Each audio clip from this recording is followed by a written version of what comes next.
Welcome to RK's Stories.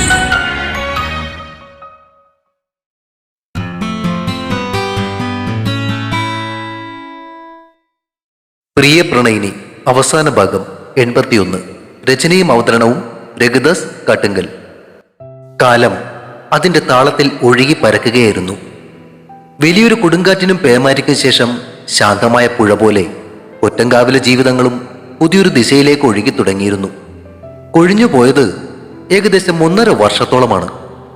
ഹൈറേഞ്ചിന്റെ തണുപ്പും കോടമഞ്ഞും ആ മലനിരകളെ അപ്പോഴും സ്നേഹത്തോടെ പുണർന്നുകൊണ്ടിരുന്നു. പെയ്തൊഴിഞ്ഞ കർക്കിടകത്തിന്റെ കറുത്ത കാർമേഘങ്ങൾ മാറി പ്രകൃതി പുതിയൊരു പ്രസരിപ്പ് പ്രാപിച്ചിരിക്കുന്നു.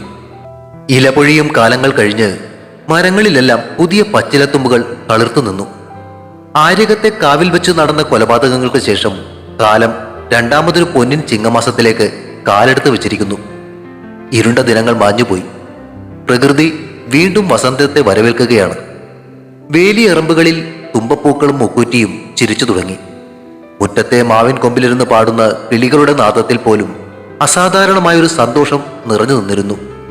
ആകാശത്തെ കറുത്ത മേഘങ്ങൾ പൂർണ്ണമായും മാറി അവിടെ തെളിഞ്ഞ നീലാകാശം വന്നു നിറഞ്ഞു. പൊന്നിൻ ചിങ്ങത്തിന്റെ ആ തെളിഞ്ഞ പ്രഭാതം ആര്യകത്തെ തറവാട്ടിലേക്ക് കൊണ്ടുവന്നത് ഒരു മംഗളകർമ്മത്തിന്റെ പ്രസരിപ്പാണ്. വിഷ്ണുവിന്റെ വിവാഹ ദിനമാണ് ഇന്ന്.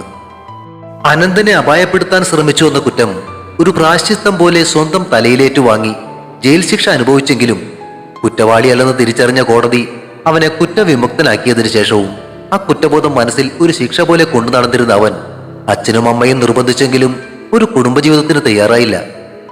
തന്റെ ഭൂതകാലം മറ്റൊരു പെൺകുട്ടിയുടെ ജീവിതത്തിലും കരിനിഴൽ വീഴ്ത്തരുത് എന്ന് അവൻ ആത്മാർത്ഥമായി ആഗ്രഹിച്ചു. എന്നാൽ ചെയ്തുപോയ തെറ്റുകൾ തിരിച്ചറിഞ്ഞ് പരിതപിക്കുന്ന സഹോദരന്റെ ജീവിതത്തിൽ ഒരു കൂട്ടു വേണമെന്ന ഗൗരിയുടെയും വൈശാഖിയുടെയും സ്നേഹം നിറഞ്ഞ ശാഠ്യങ്ങൾക്ക് മുന്നിൽ ഒടുവിൽ വിഷ്ണുവിന് തോറ്റുകൊടുക്കേണ്ടി വന്നു. ആര്യകത്തെ കുടുംബത്തിന്റെ ഭൂതകാലവും അവർ അനുഭവിച്ച പ്രശ്നങ്ങളുമെല്ലാം കൃത്യമായി അറിയാവുന്ന ഹരിഹരനമ്മാവന്റെ ഒരു അടുത്ത സുഹൃത്തിന്റെ കുടുംബത്തിൽ നിന്ന് തന്നെയാണ് രേഖയുടെ ആലോചന വന്നത്. പെണ്ണ് കാണാൻ ചെന്ന് അന്ന് യാതൊരു മറയുമില്ലാതെ താൻ ചെയ്തുപോയ തെറ്റുകളും ജയിൽവാസവുമെല്ലാം വിഷ്ണു രേഖയോട് തുറന്നു പറഞ്ഞു. ആ തുറന്നു പറച്ചിലെ സത്യസന്ധതയും തെറ്റുകൾ തിരുത്തി പുതിയൊരു മനുഷ്യനായി ജീവിക്കാനുള്ള അവന്റെ ആഗ്രഹവും കണ്ടപ്പോ രേഖയ്ക്ക് അവനെ കൂടുതൽ ഇഷ്ടപ്പെടുകയായിരുന്നു. ചെറുക്കനും പെണ്ണിനും പരസ്പരം പൂർണ്ണ സമ്മതമായതോടെ മുതിർന്നവർ ആ വിവാഹം സന്തോഷത്തോടെ അങ്ങ് ഉറപ്പിച്ചു. വിവാഹ നിശ്ചയം കഴിഞ്ഞതോടെ രേഖ ആര്യകത്തെ കുടുംബത്തിലെ ഒരാളായി മാറിക്കഴിഞ്ഞിരുന്നു. വൈശാഖിക്കും ഗൗരിക്കും അരുണിന്റെ ഭാര്യയായ ലക്ഷ്മിയടതിക്കും പുതിയൊരു കൂട്ടായി അവളും കൂടി എത്തിയതോടെ അവരുടെ സൗഹാർദ്ദം കൂടുതൽ മനോഹരമായി. ഏട്ടത്തിയുടെ സ്ഥാനമാണെങ്കിലും തറവാട്ടിലെ പെൺപടകൾക്കിടയിലേക്ക് ഒരു അനിയത്തിയെ പോലെയാണ് അവൾ കടന്നു വന്നത്. സങ്കടങ്ങളുടെയും കണ്ണീരിന്റെയും ഓർമ്മകൾ മാത്രം ഉറങ്ങിയിരുന്ന ആ തറവാട്ടു വീട്ടിൽ ഇന്നിപ്പോൾ വീണ്ടും ഒരു മംഗളകർമ്മത്തിന്റെ നാദസ്വരവും ചെണ്ടമേളവും ഉയരുകയാണ്. മനസ്സിലെ ഇരുട്ടു മാറി സ്നേഹത്തിന്റെ പുതിയൊരു വെളിച്ചത്തിലേക്ക് വിഷ്ണുവും കൈപിടിച്ച് കയറാൻ ഒരുങ്ങുന്ന ആ സുന്ദരമായ നിമിഷത്തിനായി ബന്ധുക്കളും സുഹൃത്തുക്കളും കാത്തു നിൽക്കുന്നു.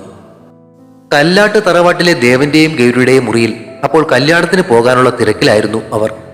തലേന്ന് വീട്ടിൽ തന്നെ കൂടാമെന്ന് വൈശാഖി നിർബന്ധിച്ചെങ്കിലും എല്ലാവരും കൂടി നിന്നാൽ സമയത്തിന് ഒരുങ്ങി തീരില്ല എന്നറിയാവുന്നതുകൊണ്ട് ഗൗരിയും ദേവനും കല്ലാട്ടേക്ക് പോരുകയായിരുന്നു. കണ്ണാടിക്ക് മുന്നിൽ നിന്ന് അണിഞ്ഞൊരുങ്ങുകയാണ് ഗൗരി. വാടാമല്ലി നിറത്തിൽ വീതിയേറിയ സ്വർണ്ണക്കരയുള്ള അതിമനോഹരമായ ഒരു കാഞ്ചീപുരം സാരിയാണ് അവൾ ചുറ്റിക്കൊണ്ടിരിക്കുന്നത്. ദേവൻ നേരത്തെ തന്നെ ഒരുങ്ങി കഴിഞ്ഞിരിക്കുന്നു. ഗൗരിയുടെ സാരിക്ക് തികച്ചും അനുയോജ്യമായ വാടാമല്ലി നിറത്തിലുള്ള ഷർട്ടും അതേ നിറത്തിൽ കരയുള്ള കസവും മുണ്ടുമാണ് അവന്റെ വേഷം. എന്നാൽ അവരെ രണ്ടാളെയും തോൽപ്പിക്കുന്ന ഗാംഭീര്യത്തിൽ വാടാമല്ലി നിറത്തിലുള്ള ഒരു കുഞ്ഞുടുപ്പണിഞ്ഞ് വിരലും ചപ്പിക്കൊണ്ട് അച്ഛന്റെ കയ്യിലിരുന്ന് അമ്മയുടെ ഈ ഒരുക്കങ്ങളൊക്കെ കൗതുകത്തോടെ നോക്കി കാണുകയാണ് 7 മാസം പ്രായമുള്ള അവരുടെ പൊന്നോമനയായ കുഞ്ഞു ശ്രീനന്ദൻ. എല്ലാവരും സ്നേഹത്തോടെ വിളിക്കുന്ന അവരുടെ സ്വന്തം അപ്പുക്കുട്ടൻ. സാരിയുടെ ഞൊറിവുകൾ എത്ര ഒതുക്കിയിട്ടും ശരിയാവാത്തതിന്റെ ഈർഷ്യ ഗൗരിയുടെ മുഖത്തുണ്ടായിരുന്നു. കുറച്ചു നേരം സ്വന്തമായി പണിത് നോക്കിയിട്ടും നടക്കാതെ വന്നപ്പോ അവൾ കണ്ണാടിയിലൂടെ ദേവനെ നോക്കി ദേഷ്യപ്പെട്ടു. മനുഷ്യ, നിങ്ങളിങ്ങനെ നോക്കിയിരിക്കാതെ ഈ ഞൊറി ഒന്ന് പിടിച്ചേ. അവളുടെ ആ പിണക്കം കണ്ട് ദേവനൊരു കള്ളച്ചിരിയോടെ കുഞ്ഞിനെ കട്ടിലേക്ക് കിടത്തി. അപ്പുകൂട്ട, നീ കട്ടിലൊന്ന് കിടക്കേ, ആ ചാമയുടെ സാരി ഒന്ന് ശരിയാക്കട്ടെ. എന്നാൽ അച്ഛന്റെ കയ്യിൽ നിന്നും മാറിയത് അവൻ ഒട്ടും പിടിച്ചില്ല. അവൻ ചുണ്ടു പിളർത്തിക്കൊണ്ട് ഉച്ചത്തിൽ ചിണുങ്ങാൻ തുടങ്ങി. സാരി ശരിയാവാത്തതിന്റെ ദേഷ്യത്തിൽ നിൽക്കുന്ന ഗൗരി ആ ഈർഷ്യ മുഴുവൻ കുഞ്ഞിനോട് തീർത്തു. ഈ ചെക്കൻ അച്ഛന്റെ കയ്യിൽ നിന്നും മാറത്തില്ല. അവളുടെ ആ വഴക്ക് കേട്ടതും ദേവൻ അവളെ നോക്കി ചെറുതായിട്ടൊന്ന് കണ്ണുരുട്ടി. ഡേ, നീ എന്റെ കൊച്ചിനെ വഴക്കൊന്നും പറയണ്ട കേട്ടോ. അതൊരു കളിയായി താക്കീത് പോലെ പറഞ്ഞിട്ട് ദേവൻ വേഗം തന്നെ അപ്പുക്കുട്ടനെ വീണ്ടും എടുത്തു. എന്നിട്ട് അവനെയും ഒരു കയ്യിൽ ചേർത്ത് പിടിച്ചുകൊണ്ട് തന്നെ ഗൗരിയുടെ മുന്നിലേക്ക് നിലത്തിരുന്നു. ഒരു കയ്യിൽ കുഞ്ഞിനെയും വെച്ച് മറുകൈ കൊണ്ട് ദേവൻ ഗൗരിയുടെ സാരിയുടെ ചുളിവുകൾ മാറ്റി ഞൊറിവുകൾ ഒതുക്കി വെക്കാൻ തുടങ്ങി. തന്റെ കാൽക്കീഴിലിരുന്ന് സാരിയുടെ ഞൊറി ശരിയാക്കി തരുന്ന ദേവനെയും അച്ഛന്റെ നെഞ്ചിൽ സുരക്ഷിതനായി ചാരിക്കിടന്ന് വലിയ കണ്ണുകൾ മിഴിച്ച് നിഷ്കളങ്കമായി ചിരിക്കുന്ന അപ്പുക്കുട്ടനെയും കണ്ടപ്പോ ഗൗരിയുടെ ഉള്ളിലെ ഈർഷ്യയൊക്കെ എങ്ങോ അലിഞ്ഞില്ലാതെയായി. അവളുടെ ചുണ്ടിൽ അതിമനോഹരമായൊരു പുഞ്ചിരി വിടർന്നു. അവൾ കുഞ്ഞിനെ നോക്കി കൈകൾ വിടർത്തി ഡാൻസ് കളിക്കാൻ തുടങ്ങിയതോടെ കുഞ്ഞപ്പുക്കുട്ടൻ പല്ലില്ലാത്ത മോണ കാട്ടി ചിരിയായി. ഹ, അടങ്ങി നിലടി കൊച്ചേ. താഴെയിരുന്ന് ദേവൻ ശാസിച്ചെങ്കിലും അവൾ അത് കേൾക്കാത്ത മട്ടിൽ കുഞ്ഞിനെ കളിപ്പിക്കുന്നത് തുടർന്നു. ആ സമയം അങ്ങ് ചേലക്കലെ വിശ്വന്റെയും രശ്മികയുടെയും മുറിയിലും കല്യാണത്തിന് പോകാനുള്ള ഒരുക്കങ്ങൾ നടക്കുകയായിരുന്നു. ആ മുറിയിലെ കട്ടിലിന്റെ നടുവിലായി 8 മാസം പ്രായമുള്ള അളകനന്ദ കുഞ്ഞിക്കണ്ണുകൾ തുറന്ന് ചിരിച്ചും കൊണ്ടിരിപ്പുണ്ട്. നമ്മുടെ കിച്ചൂട്ടനിപ്പോ പഴയ കിച്ചൂട്ടനല്ല, അവനൊരു ഏട്ടനാണ്, അളകനന്ദയുടെ ഏട്ടൻ.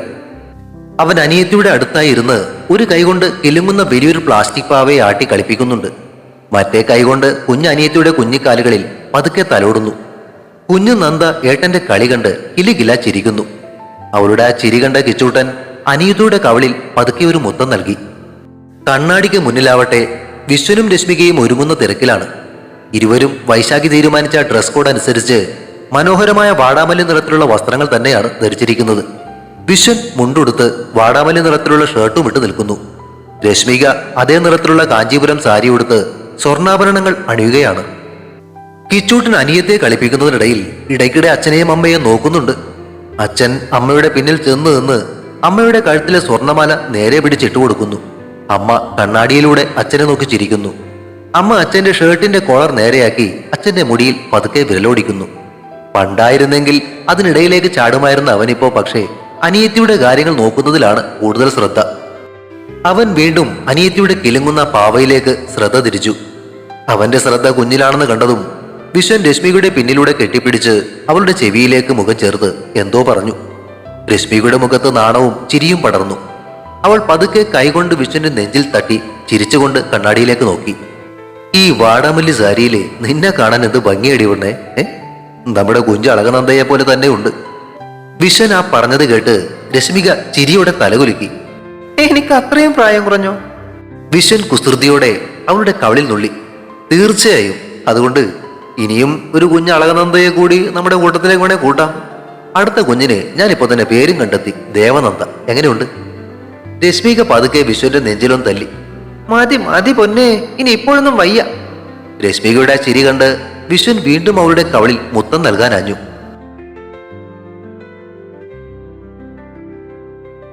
അപ്പച്ചിയുടെ വീടിന്റെ മുൻവശം ആകെ മാറിയിരിക്കുന്നു. വിവാഹ ചടങ്ങല്ലാതെ റിസപ്ഷൻ ഒന്നും വേണ്ട എന്ന് വിഷ്ണു നിർബന്ധം പിടിച്ചിരുന്നത് കൊണ്ട് ചെറിയൊരു ചായ സൽക്കാരം ഇന്നലെ വൈകുന്നേരം തന്നെ ഒരുക്കിയിരുന്നു. അതിനുവേണ്ടി മുറ്റത്ത് വിശാലമായ ഒരു പന്തലും ഉയർത്തിയിട്ടുണ്ട്. പച്ചയോലകളും വാടാമല്ലി പൂക്കളും കൊണ്ട് പന്തലിന്റെ തൂണുകൾ അലങ്കരിച്ചിട്ടുണ്ട്. പന്തലിന് മുകളിൽ വർണ്ണവിളക്കുകൾ പകൽ വെളിച്ചത്തിലും മിന്നിത്തിളങ്ങുന്നു. പന്തലിന്റെ ഓരോ കോണിലും തൂക്കിയിട്ടിരിക്കുന്ന കുരുത്തോല തോരണങ്ങൾ ഇളം കാറ്റിൽ നൃത്തം ചെയ്യുന്നുണ്ട്. ബന്ധുക്കളും സുഹൃത്തുക്കളും വന്നു തുടങ്ങിയതോടെ കല്യാണ വീട് വലിയൊരു ആഘോഷപ്പൊലിമയിലേക്കായി കഴിഞ്ഞു. കൊറ്റങ്കാവിൽ തൊഴാൻ പോയ വിഷ്ണു തിരികെ എത്തിയത് അപ്പോഴാണ്. കാർ വന്നു നിന്ന ഉടനെ വെള്ളമുണ്ടും ഷർട്ടും ധരിച്ച വിഷ്ണു പുറത്തേക്ക് ഇറങ്ങി. അവനോടൊപ്പം വൈശാഖിയും അനന്തനും ഉണ്ടായിരുന്നു. വിഷ്ണുവിന് കല്യാണ വസ്ത്രങ്ങൾ ധരിക്കാനും ഒരുങ്ങാനും ഇനിയുമുണ്ട്. എന്നാൽ അനന്തനും വൈശാഖിയും നേരത്തെ തന്നെ റെഡിയായിരുന്നു. വൈശാഖിയും ഗൗരിയെയും ലക്ഷ്മിയെയും പോലെ തന്നെ മനോഹരമായ വാടാമല്ലി നിറത്തിലുള്ള കാഞ്ചീപുരം സാരിയിൽ അതീവ സുന്ദരിയായിട്ടുണ്ട്. അനന്തൻ അതേ നിറത്തിലുള്ള ഷർട്ടും കസവും മുണ്ടും ധരിച്ച് സുന്ദരനായി നിൽക്കുന്നു. കാറിൽ നിന്നും ഇറങ്ങിയ അനന്തന്റെ കയ്യിൽ അവരുടെ 7 മാസം പ്രായമുള്ള റിദാനുമുണ്ട്. എല്ലാവരും സ്നേഹത്തോടെ കണ്ണെന്ന് വിളിക്കുന്ന കൊച്ചു റിദാൻ വാടാമല്ലി നിറത്തിലുള്ള ഒരു കുഞ്ഞുടുപ്പുമിട്ട് അച്ഛന്റെ കയ്യിലിരുന്ന് ചുറ്റുമുള്ള ബഹളങ്ങളെ അത്ഭുതത്തോടെ നോക്കുന്നുണ്ട്. കാർ വന്നു നിന്ന ശബ്ദം കേട്ട് വീടിനകത്തു നിന്നും കല്യാണിയപ്പച്ചിയും ഹരിഹരനമ്മാവനും ഓടിയെത്തി. അവർക്ക് പിന്നാലെ ഗിരിജൻ വില്ലച്ചനും സരസ്വതി വല്യമ്മയും പുറത്തേക്ക് ഇറങ്ങി വന്നു. അവരെല്ലാം തലേ ദിവസം തന്നെ അവിടേക്ക് എത്തിയിരുന്നു. കൂടാതെ അരുണും ഭാര്യ ലക്ഷ്മിയും 4 വയസ്സുകാരൻ ആദിത്തും 6 മാസം പ്രായമുള്ള കുഞ്ഞു ശിവദത്തും കൂടെയുണ്ട്.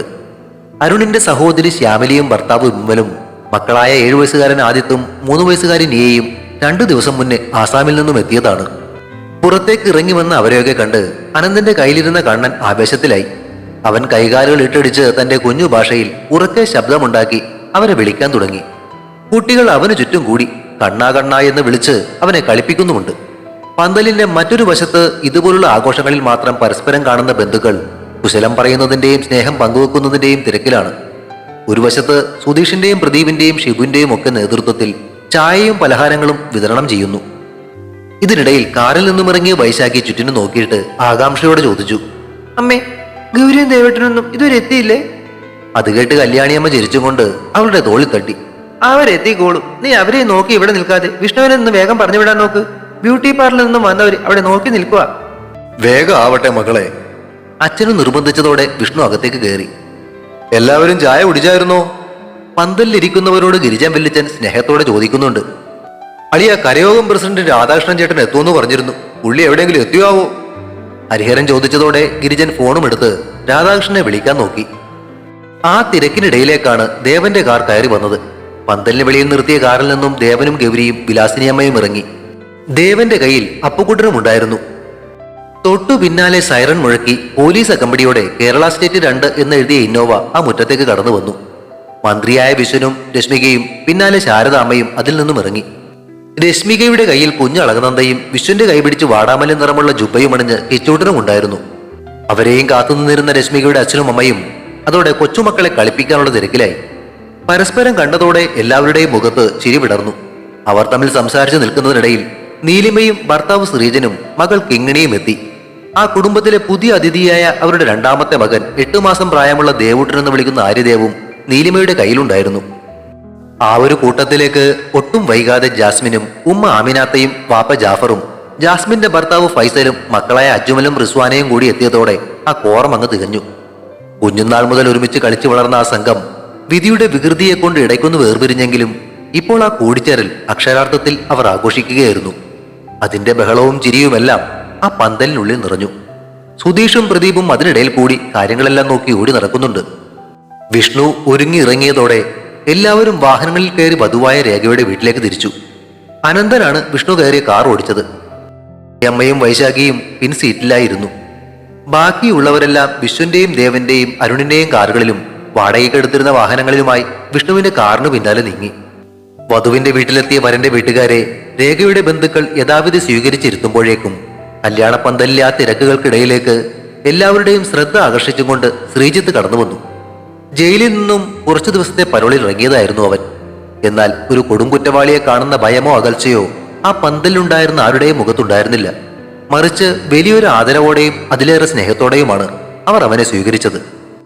വർഷങ്ങളായി തങ്ങളെയും കാടിനുള്ളിലെ പാവം ആദിവാസികളെയും ക്രൂരമായി ചൂഷണം ചെയ്തിരുന്ന സദാനന്ദനെയും കൂട്ടരെയും ഇല്ലാതെയാക്കി ആ നാടിന് ശാപമോക്ഷം വാങ്ങിക്കൊടുത്തവനാണവൻ. അതിനുവേണ്ടി സ്വന്തം ജീവിതം ജയിലഴിക്കുള്ളിലേക്ക് മാറ്റിവെച്ച ആ മനുഷ്യനോട് തീർത്താൽ തീരാത്ത കടപ്പാടും നന്ദിയും അവിടെ കൂടിയവരിൽ ഓരോരുത്തരുടെയും പെരുമാറ്റത്തിൽ പ്രകടമായിരുന്നു. അവനെ കണ്ടയുടനെ ഹരിഹരൻ അമ്മാവനും ഗിരിജൻ വില്ലച്ചനും മുന്നോട്ട് വന്ന് വാത്സല്യത്തോടെ അവന്റെ തോളിൽ തട്ടി സന്തോഷം പങ്കുവച്ചു. ദേവനും വിശ്വനും അനന്തനും വളരെ സ്നേഹത്തോടെ അവനെ തങ്ങളിലേക്ക് അടുപ്പിച്ച് ചേർത്തു പിടിച്ചു. നിയമത്തിന്റെ മുന്നിൽ അവൻ കുറ്റവാളിയായിരിക്കാം, എന്നാൽ ആ നാട്ടുകാർക്ക് അവൻ തങ്ങളുടെ രക്ഷകനായിരുന്നു. യാതൊരു മാറ്റി നിർത്തലുകളുമില്ലാതെ സ്വന്തം കുടുംബത്തിലെ ഏറ്റവും പ്രിയപ്പെട്ടവനായി തന്നെ ആ കല്യാണ വീട് അവനെ ഹൃദയത്തോട് ചേർത്തു. കാത്തിരുന്ന മംഗളമുഹൂർത്തത്തിൽ വാദ്യമേളങ്ങളുടെ അകമ്പടിയോടെ വിഷ്ണു രേഖയുടെ കഴുത്തിൽ മിന്നുചാർത്തി. ആ നിമിഷത്തിൽ അപ്രതീക്ഷിതമായി ഗൗരിയും വൈശാഖിയും കൂടി ആവേശത്തോടെ നീട്ടിയിട്ട കുരവ കേട്ട് പന്തലിലുണ്ടായിരുന്നവരെല്ലാം ഒരു നിമിഷം പൊട്ടിച്ചിരിച്ചുപോയി. ചടങ്ങുകളെല്ലാം കഴിഞ്ഞ് സന്ധ്യ വിളമ്പാൻ തുടങ്ങുന്നതിനിടയിൽ അരുൺ ദേവന്റെ അടുത്തേക്ക് ചെന്നു. ദേവൻ, നമ്മുടെ സെബാസ്റ്റ്യൻ സാറും കുടുംബവും വരില്ലേ? അവരില്ല അരുൺ, ഇന്ന് നമ്മുടെ ക്രിസ്റ്റിയുടെ മനസ്സമ്മതമാ, അതുകൊണ്ട് അവരെല്ലാം ഇപ്പോൾ കമ്പിളിത്തോട്ടില്ല. അരുൺ മറ്റെന്തോ ചോദിക്കാൻ വന്നപ്പോഴേക്കും കൂടെ വന്നവരെ ഇരുത്താൻ പറഞ്ഞുകൊണ്ട് ഗിരിജൻ വെല്ലിച്ചൻ അങ്ങോട്ടേക്ക് വന്നതോടെ ആ സംസാരം അവിടെ വെച്ച് മുറിഞ്ഞു. ദേവനും വിശ്വനും അനന്തനും ഗൗരിയും വൈശാഖിയും രശ്മികയും കുട്ടികളും ബന്ധുക്കളും സുഹൃത്തുക്കളുമെല്ലാം ഒരേ നിരയിലിരുന്ന് സ്നേഹത്തോടെയും കലപില സംസാരത്തോടെയും ഭക്ഷണം കഴിക്കുന്ന ആ കാഴ്ച അതിമനോഹരമായിരുന്നു. സ്നേഹം തുളുമ്പുന്ന ആ കൂടിച്ചേരലിൽ അവരെ അകറ്റി നിർത്തിയിരുന്ന പഴയ കാലത്തിന്റെ ഒരു നിഴൽ പോലും ഉണ്ടായിരുന്നില്ല. പകരം ഹൃദയം നിറഞ്ഞ സമാധാനവും സന്തോഷവും മാത്രം അവിടെ നിറഞ്ഞു നിന്നു. ഒറ്റങ്കാവിന്റെ മണ്ണിൽ പെയ്തിറങ്ങിയ ആ കണ്ണീർമഴ എന്നേക്കുമായി തോർന്നിരിക്കുന്നു. പ്രതികാരത്തിന്റെയും ഭയത്തിന്റെയും ഇരുണ്ട രാത്രികൾ വഴിമാറി സ്നേഹത്തിന്റെയും സമാധാനത്തിന്റെയും ഒരു പുതിയ ജീവിതം അവർക്കിടയിൽ പിറന്നിരിക്കുകയാണ്. സങ്കടങ്ങളെല്ലാം വിയർപ്പാക്കി മാറ്റി പൊരുതി അവരുടെ ജീവിതം ഇനി ഈ പൊന്നിൻ ചിങ്ങത്തിലെ പ്രഭാതം പോലെ പരസ്പരമുള്ള സ്നേഹവും വിശ്വാസവും കൂട്ടിച്ചേർത്ത് സമാധാനവും സന്തോഷവും നിറഞ്ഞ അതിമനോഹരമായ ഒരു യാത്രയായി മുന്നോട്ടു പോകും. കാലം അവർക്കായി കാത്തുവെച്ച ഏറ്റവും മനോഹരമായ സമ്മാനമായിരുന്നു ആ സ്നേഹവും ഒരുമയും. അതൊരിക്കലും അവസാനിക്കാത്ത ഒരു പുഴ പോലെ ഒഴുകിക്കൊണ്ടേയിരിക്കും. ശുഭം. ഈ നോവൽ യാത്ര ഇവിടെ പൂർണ്ണമാകുന്നു. വായനക്കാരുടെ മനസ്സിൽ ഒരു പിടി നല്ല ഓർമ്മകൾ നൽകി ദേവനും ഗൗരിയും വിശ്വനും രശ്മികയും കിച്ചൂട്ടനുമൊക്കെ വിട വാങ്ങുന്നു. അല്പം ടെൻഷനൊക്കെ ഉണ്ടായിരുന്ന ഈ ഒരു കഥയ്ക്ക് ശേഷം തമാശകൾ നിറഞ്ഞ ടെൻഷൻ ഫ്രീ ആയ ഒരു പ്രണയകഥയുമായി ഉടനെ വരാം. സേറയുടെ ഉത്തമ ഗീതം അധികം വൈകാതെ തുടങ്ങുന്നതായിരിക്കും. എല്ലാവർക്കും ഹൃദയം നിറഞ്ഞ സ്നേഹം. കഥ ഇഷ്ടമായവരൊക്കെ ഒരു വരിയെങ്കിലും കുറിച്ചിട്ട് പോകണേ. Thank U.